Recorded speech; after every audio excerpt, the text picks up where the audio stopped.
राजीव पहुंची, करीब 1 घंटे तक कथा सुनी। तो पिता को वह बालक बालिका बड़ा प्यारा लगता। सभी भक्तों को बागेश्वर पीठ की तरफ से महाराज जी का समय समय पर हम सभी को राजस्थान को आशीर्वाद मिलता रहे प्राप्त। आपका आशीर्वाद हम सभी के ऊपर, आपका आशीर्वाद रहे और ऐसे ही आप राजस्थान बार बार पधारते रहे। हम सभी के लिए बहुत ही सौभाग्य की बात है। यहाँ सब भक्तजन पधारे, रामगंज मंडी पधारे थे, लेकिन अब तो मैं महाराज जी को निवेदन करना चाहूंगी कि आप बहुत जल्दी अब जयपुर भी जो हमारी राजधानी है वहाँ आप पधारे। हम सभी के लिए बहुत बड़ी बात होगी। जयपुर में बहुत समय से आपका कथा वाचन नहीं हुआ है, तो जयपुर वासियों की ओर से मैं आपको निवेदन करती हूँ। राजस्थान के स्पेशल अजमेर क्षेत्र के और इवन स्पेशल पुष्कर क्षेत्र के लोगों के बीच में महाराज की इतना बड़ा कथा हुई है और इतने सुंदर तरीके से उनने हम लोग सबको समझाया है। मैं समझती हूँ कि पहला शायद उनका पुष्कर के अंदर ऐसा पहला उनका ऐसा कार्यक्रम है। उन्होंने कुछ चीज़ों के बारे में हम लोगों के ध्यान में लाने की कोशिश की है, उसको हम लोग आगे बढ़ाने की कोशिश करेंगे और मुझे विश्वास है कि जो आज उन्होंने शुरू किया है वो जगह बनाएगा अपने सब लोगों के, स्पेशली युवाओं के दिल में। ये महाराज को मैं धन्यवाद देती हूँ। इस वक्त हम सीधे आपको राजस्थान विधानसभा ले चलते हैं, जहां पर डिप्टी सीएम डॉक्टर प्रेमचंद दायरबा का संबोधन, दक्षता की क्या कुछ करें सुनिए। बढ़ती आवश्यकता को ध्यान में रखते हुए विदेशी भाषा संचार कौशल योजना को पायलट प्रोजेक्ट के रूप में राजकीय महाविद्यालय जयपुर एवं मीरा गर्ल्स राजकीय महाविद्यालय उदयपुर में प्रारंभ किया गया है। फ्रेंच दूतावास के साथ एक एमओयू भी हस्ताक्षरित किया गया है, जिसके अंतर्गत राजकीय महाविद्यालयों के चयनित शिक्षकों को भी विदेशी भाषा का प्रशिक्षण प्रदान किया जाएगा। उक्त प्रशिक्षण प्रारंभ किया जा चुका है।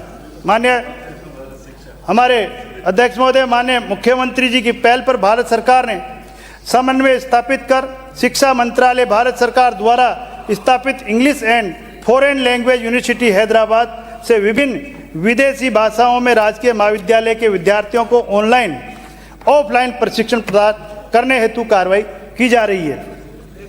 माननीय अध्यक्ष महोदय, उच्च शिक्षा एवं तकनीकी शिक्षा द्वारा राइजिंग राजस्थान 2024 एवं प्रवासी राजस्थान दिवस 2025 के दौरान विभिन्न कंपनियों एवं संस्थानों के द्वारा 23,580 करोड़ रुपए के 422 एमओयू किए गए हैं।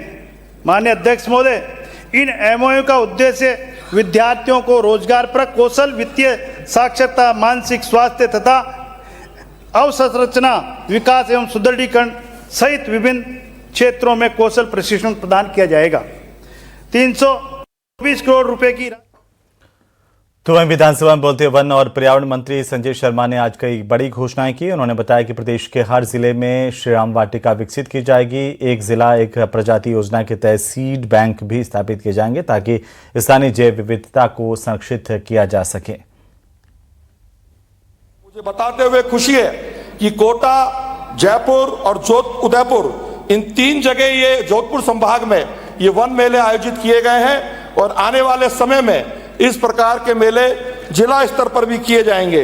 राज्य के प्रत्येक जिले में 2 श्री राम वाटिका बनाई जाएंगी।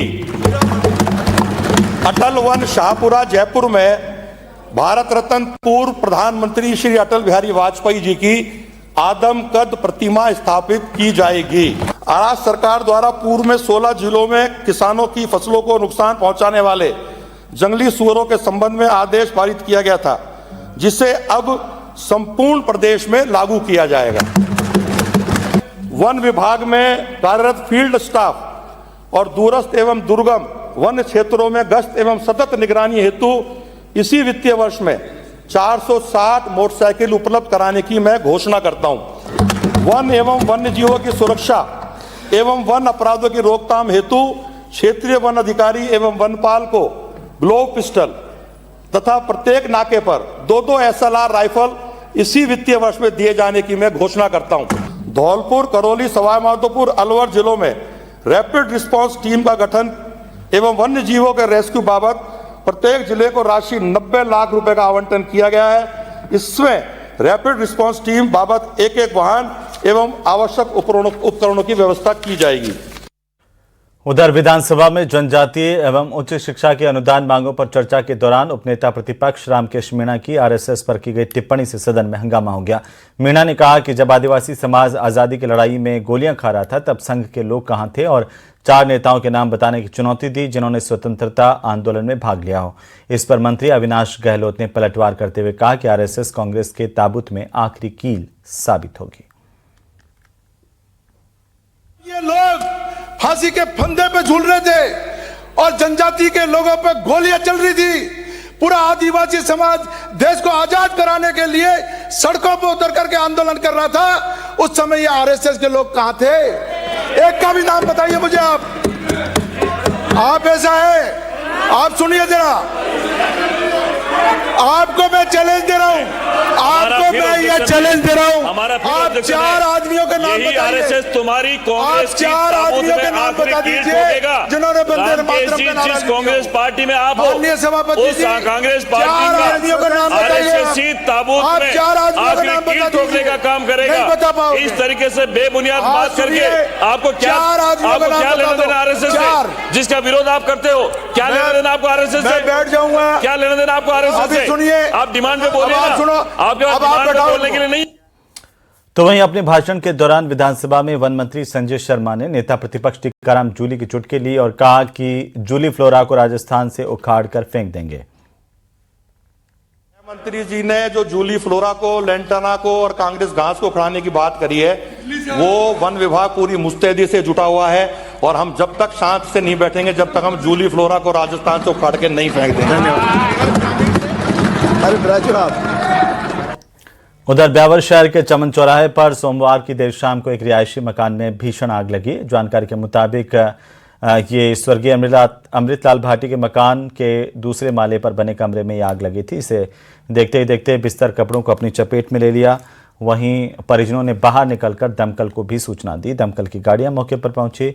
संकरी गली होने की वजह से दमकल कर्मियों को काफी मशक्कत इस आग को बुझाने के लिए करनी पड़ी।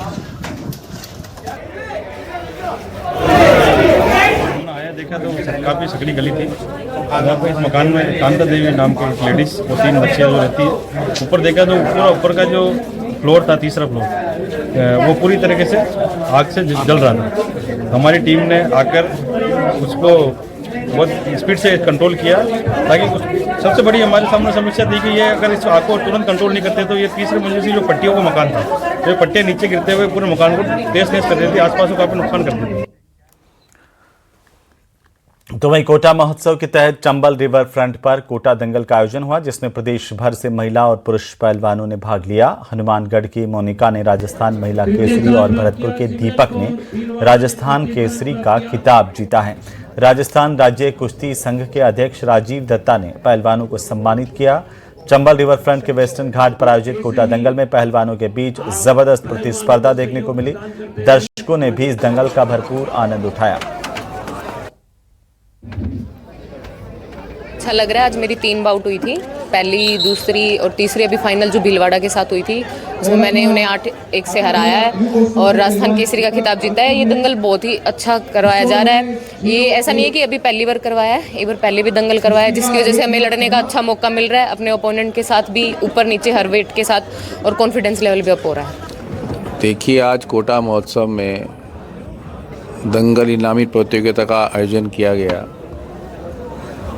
इस प्रतियोगिता का उद्देश्य ये है कि पहलवान हमारे जो दूर दराज से आते हैं, गांव ढाणियों में प्रैक्टिस करते हैं या हमारे अखाड़ों में जो प्रशिक्षण प्राप्त करते हैं, वो ज़्यादा से ज़्यादा तादाद में यहाँ आएँ, जोर आजमाइश करें, खेल को खेल की भावना से खेलें और अच्छा रिजल्ट अपने अपने जिले का, अपने अपने राज्य का दें।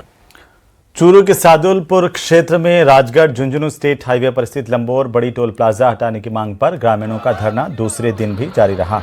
अखिल भारतीय किसान सभा के बैनर तले बेरासर छोटा, बेरासर बड़ा समेत कई गांव के लोग टोल मुक्त करने, 20 किलोमीटर दायरे को छूट देने और खेतों में आने जाने वाले वाहनों को मुक्त रखने की मांग कर रहे हैं। प्रदर्शनकारियों ने टोल को अवैध बताया। 9 सूत्रीय मांगों का लिखित जवाब मांगा है। कंडीशन में स्टेट हाईवे जो है राजगढ़ से भादरा भी बना है, जिसमें एकमात्र इतनी दूरी के बीच में एकमात्र टोल है। तो ये गांव वालों की, जो आसपास के सभी गांव हैं, उनकी डिमांड है कि भाई हमारे एक क्यों नहीं। तो बीच की कोई भी दूरी तय करके झुंझुनू और राजगढ़ के बीच में कहीं पे हो जाता तो कोई दिक्कत नहीं थी। तो उसी हिसाब से इनकी मांग है और मैं अपनी जनता के साथ हूँ। पूर्ण प्रयास है कि जहाँ तक संभव हो इस लोड केंद्र को यहाँ से हटाया जाए और किसी प्रकार का टोल यहाँ की जनता देने के लिए बिल्कुल भी तैयार नहीं है। और इसी बीच राजधानी जयपुर से बड़ी खबर मिल रही है, जहां लंबे समय बाद अशोक गहलोत विधानसभा पहुंचे हैं। बड़ी खबर इस वक्त की, कांग्रेस विधायक दल की बैठक में पूर्व मुख्यमंत्री अशोक गहलोत ने हिस्सा लिया। संगठनात्मक और राजनीतिक मुद्दों पर सबके साथ विधायकों के साथ चर्चा की। सरकार को घेरने की रूपरेखा पर मंथन। बैठक के दौरान का वीडियो सोशल मीडिया पर भी वायरल हुआ। चर्चा के बीच अशोक गहलोत सहज और आत्मीय अंदाज में नजर आए। विधायक रीता चौधरी के सिर पर उन्होंने दुलार भरी थपकी भी दी। तो ये वीडियो सामने आया है, इसे लेकर के सोशल मीडिया पर भी काफ़ी शेयर हो रहा है। अशोक गहलोत तमाम विधायकों से आत्मीय अंदाज में मिलते हुए दिखाई दिए। रतन देवासी भी इसमें नजर आ रहे हैं।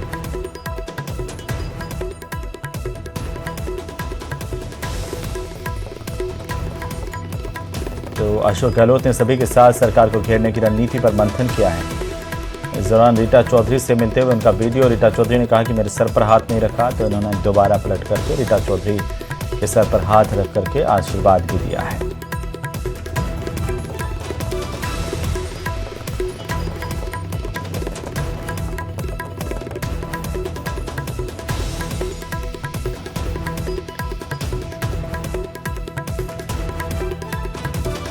राजधानी जयपुर से बड़ी खबर, तस्वीरें आपके टीवी स्क्रीन पर। ये विधानसभा में कांग्रेस विधायक दल की बैठक के दौरान की तस्वीरें, जहां पर अशोक गहलोत की मौजूदगी जो है वो चर्चाओं में है। और इसी बीच एक और बड़ी खबर आ रही है राजधानी से, जहां पर जयपुर पुलिस का व्यापार महासंघ से संवाद हुआ। कमिश्नर अधिकारियों ने संवाद किया है। शहर में बेहतर कानून व्यवस्था को लेकर के आपस में बातचीत की है। अभय कमांड सेंटर से कंपेटेबल कैमरे ही लगाएं, व्यापारियों की तरफ से जो है वो। और इसके ऊपर कमिश्नर ने कहा, बैठक में पुलिस पब्लिक तालमेल बेहतर बनाने पर भी जोर दिया गया। Police commissioner Sachin Mittal, special commissioner Rahul Prakash भी मौजूद रहे। Additional CP law and order doctor Rajeev Pachar भी मौजूद रहे। और दूसरा इस था कि व्यापार मंडल को मैं मोटिवेट कर पाऊँ कि वो कैमरा लगाएं अपने प्रतिष्ठानों के बाहर, और इस टाइप के कैमरे लगे ताकि हम उनको अपने अभय कमांड सेंटर से जोड़ सकें।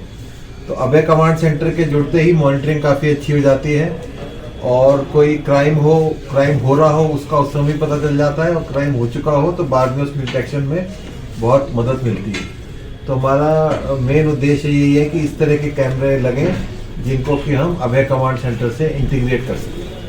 और इसी बीच बड़ी खबर मिल रही है, जहां पर कल मुख्यमंत्री भजनलाल शर्मा अजमेर के दौरे पर रहेंगे। प्रधानमंत्री मोदी के दौरे की तैयारियों पर जायजा लेंगे। 28 फरवरी को अजमेर के दौरे पर पीएम मोदी, और इससे पहले कल मुख्यमंत्री भजनलाल शर्मा का दौरा। तमाम जो तैयारियां की जा रही हैं सरकार और प्रशासन की तरफ से, उनका जायजा भी लेंगे। संगठन के लोगों से भी मुलाकात कर सकते हैं। बीजेपी प्रदेशाध्यक्ष मदन राठौड़ उनके साथ में मौजूद होंगे। पुष्कर में आयोजित हनुमंत कथा में भी शामिल होंगे। ये बड़ी खबर इस वक्त की। सीएम भजनलाल शर्मा का कल अजमेर का दौरा है। मुख्यमंत्री भजनलाल शर्मा प्रधानमंत्री के दौरे को देखते हुए तमाम तैयारियों को खुद देखेंगे, यहां पर जायजा लेंगे प्रधानमंत्री मोदी के दौरे को लेकर के तैयारियों पर, और साथ ही साथ संगठन के लोगों से भी मुखातिब होंगे। इस दौरान उनके साथ भारतीय जनता पार्टी के प्रदेशाध्यक्ष मदन राठौड़ भी मौजूद रहेंगे। तो ये बड़ी खबर, कल के प्रस्तावित दौरे को लेकर के, सीएम के दौरे को लेकर के बड़ी अपडेट आ रही है, जहां पर कल मुख्यमंत्री भजनलाल शर्मा अजमेर के दौरे पर रहने वाले हैं। उधर बाड़मेर में स्वास्थ्य व्यवस्थाओं में बड़ी लापरवाही दिखाई दी है। बड़ी खबर है इस वक्त की। चौहटन उपखंड मुख्यालय पर तैनात 108 एम्बुलेंस के दुकानदारों के माल वाहन के रूप में ये एम्बुलेंस इस्तेमाल की जा रही थी, जिसका वीडियो सामने आया है। आपको बता दें कि इसका वीडियो अब सोशल मीडिया पर वायरल हो रहा है। वीडियो में देखा जा सकता है कि मुख्य बाजार में एक दुकान पर कार्टन को किस तरह से ये कार्टन जो है एम्बुलेंस में से उतारे जा रहे हैं, एम्बुलेंस में लादे जा रहे हैं, और ये जो तस्वीरें चौंकाने वाली इस घटना के बाद स्थानीय लोगों में भारी आक्रोश है कि आखिरकार जो एम्बुलेंस मरीजों को लाने ले जाने के लिए चिकित्सकीय सुविधाओं के लिए काम आनी चाहिए थी, वो यहाँ पर माल ढोने के काम आ रही है, वो भी चंद व्यापारियों के। और इसी के बाद में लोगों का आक्रोश फूटा। लोगों ने इस एम्बुलेंस सेवा का दुरुपयोग बताया है। लोगों ने सवाल किए हैं कि आखिर किसकी सहमति से, किसके इशारे पर एम्बुलेंस का काम व्यवसायिक कामों में लिया जा रहा है। इसके साथ ही जीवन रक्षक वाहन का दुरुपयोग होने से स्वास्थ्य विभाग और संबंधित ठेकेदार एजेंसी पर भी गंभीर सवाल खड़े हो रहे हैं। लोगों ने इस मामले में जांच करने और दोषियों पर कड़ी से कड़ी कार्रवाई करने की मांग की है। उधर बाड़मेर के काउखेड़ा इलाके में वेल पैड 8 से जुड़े क्रूड ऑयल पाइपलाइन में लीकेज का मामला सामने आया। सूचना पर कंपनी के अधिकारी तकनीकी टीम मौके पर पहुंची है, स्थिति का जायजा लिया है। काफी मशक्कत के बाद लीकेज को नियंत्रित करने, पाइपलाइन की मरम्मत करने में सफलता मिली। प्रारंभिक जानकारी के मुताबिक संबंधित किसान के खेत से कोई सक्रिय पाइपलाइन नहीं गुजर रही थी, लेकिन पास में स्थित लाइन के एक जॉइंट में रिसाव होने की वजह से कच्चा तेल भूमिगत रूप से फैलकर दूसरे खेत तक पहुंच गया। इससे इलाके में कुछ समय के लिए अफरा तफरी मच गई। घटना की जानकारी पर आसपास के ग्रामीण इकट्ठा हो गए। ग्रामीणों ने मामले की पारदर्शी जांच करने, भविष्य में इस तरह की घटना को रोकने की मांग की है। कंपनी के अधिकारियों ने कहा कि स्थिति पर नियंत्रण पा लिया गया। प्रभावित इलाके की साफ सफाई, आवश्यक सुरक्षा उपाय किए जा रहे हैं। प्रशासनिक स्तर पर भी इस पूरे मामले पर नजर रखी जा रही है। विस्तृत जांच के बाद लीकेज के सटीक कारणों का पता चल पाएगा। वहीं केएन वेदांता की तरफ से इस पर कोई अभी तक स्पष्टीकरण नहीं दिया गया है।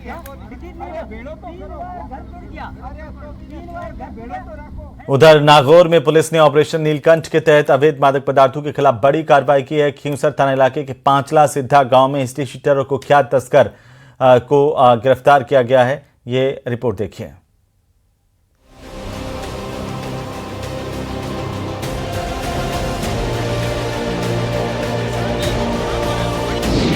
हिस्ट्री शीटर के मकान पर चला बुलडोजर, तस्कर का अवैध साम्राज्य ध्वस्त।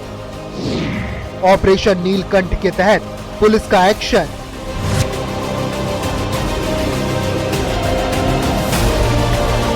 नागौर के पांचला सिद्धा गांव में हिस्ट्री शीटर भोपाल राम के खिलाफ पुलिस का एक्शन देखने को मिला, जहां कुख्यात हिस्ट्री शीटर और अवैध मादक पदार्थों के आरोपी के मकान पर प्रशासन ने बुलडोजर चलाया। कार्रवाई के दौरान खींवसर एसडीएम समेत भारी पुलिस जाब्ता मौजूद रहा। खींवसर थाना क्षेत्र में आज खींवसर पुलिस और प्रशासन द्वारा अवैध मादक पदार्थ तस्कर भोपाल राम के यहाँ पर जो सरकारी जमीन पर जो संपत्ति बनाई गई है उसे ध्वस्त की जा रही है। नागौर पुलिस अधीक्षक मर्दल कछा द्वारा अपराधियों को ये सीधा संदेश है कि अब यहाँ पर जो अवैध तस्करी या जो भी अवैध गतिविधियों में लिप्त रहेगा, उनके यहाँ पर इस प्रकार की कार्रवाई भविष्य में भी और भी कई जगहों पर देखने की मिलेगी। कुछ दिनों पूर्व नागौर में भी इसी प्रकार की कार्रवाई करते हुए एक आरोपी का जो घर है वो ध्वस्त किया गया था और आज ये लगातार अब खींवसर क्षेत्र के अंदर भी आरोपी के घर को यहाँ पर पूरा ध्वस्त किया गया है। सोमवार सुबह खींवसर पुलिस और प्रशासन की संयुक्त टीम भारी पुलिस जाब्ते के साथ पांचला सिद्धा गाँव पहुँची, जहाँ आरोपी भोपाल राम बिश्नोई द्वारा सरकारी भूमि पर किए गए अवैध निर्माण को चिन्हित किया गया। एसडीएम और तहसीलदार की मौजूदगी में जेसीबी मशीन से 2 हॉल, 2 चारागाह और 1 पानी की टांके समेत पूरे अवैध निर्माण को ध्वस्त कर दिया गया। पुलिस थाना खींवसर का हिस्ट्री शीटर भोपाल राम पुत्र खम्मूराम बिश्नोई द्वारा अवैध संपत्ति अर्जित करने की जानकारी मिली। हिस्ट्री शीटर भोपाल राम के विरुद्ध मादक पदार्थों की तस्करी, हत्या एवं हत्या के प्रयास के 14 प्रकरण दर्ज हैं। प्रशासनिक अधिकारियों से समन्वय स्थापित कर इसके द्वारा सरकारी भूमि पर अत्याचार कर मादक पदार्थों की तस्करी से जो अवैध संपत्ति अर्जित की थी उसको नियमानुसार विधिक कार्रवाई कर आज ध्वस्त किया गया। आरोपी भोपाल राम पर पुलिस पर फायरिंग, हत्या के प्रयास और अवैध मादक पदार्थों की तस्करी समेत कुल 14 संगीन मामले दर्ज हैं। करीब 1 महीने पहले नागौर पुलिस ने उसे गिरफ्तार किया था और फिलहाल वो जेल में बंद है। पुलिस थाना खींवसर से सूचना मिली कि भाई ये इस प्रकार का ये हिस्ट्री शीटर रहा है, हार्डकोर अपराधी रहा है, जिनके द्वारा जो अवैध संपत्ति है उनके संबंध में सूचना चाहिए गई थी। उनके बारे में हमारे हल्का पटवारी आरए द्वारा सूचना इकट्ठा करने के पश्चात गैर मुमकिन खसरा 422 नंबर में इनके द्वारा जो अतिक्रमण पाया गया, जिसकी हमारे हल्का पटवारी टीम गठित करके सीमांकन करवाया गया और नायब तहसीलदार न्यायालय द्वारा प्रकरण दर्ज कर 19 तारीख को फैसल करके आज दिनांक 23 तारीख को कार्रवाई की जा रही है। ग्रामीणों में आरोपी का इतना खौफ बताया गया कि ग्राम पंचायत ने कार्रवाई के लिए संसाधन ही उपलब्ध नहीं करवाए। बाद में पुलिस ने खुद संसाधन जुटाकर ऑपरेशन को अंजाम दिया। नागौर पुलिस की इस बुलडोजर कार्रवाई को जिले में अपराध के खिलाफ सख्त चेतावनी माना जा रहा है। प्रशासन ने साफ किया है कि अवैध मादक पदार्थों के कारोबार में लिप्त किसी भी आरोपी को बख्शा नहीं जाएगा। नागौर से न्यूज़ 18 राजस्थान के लिए प्रकाश तंवर की रिपोर्ट। और इसी बीच राजधानी जयपुर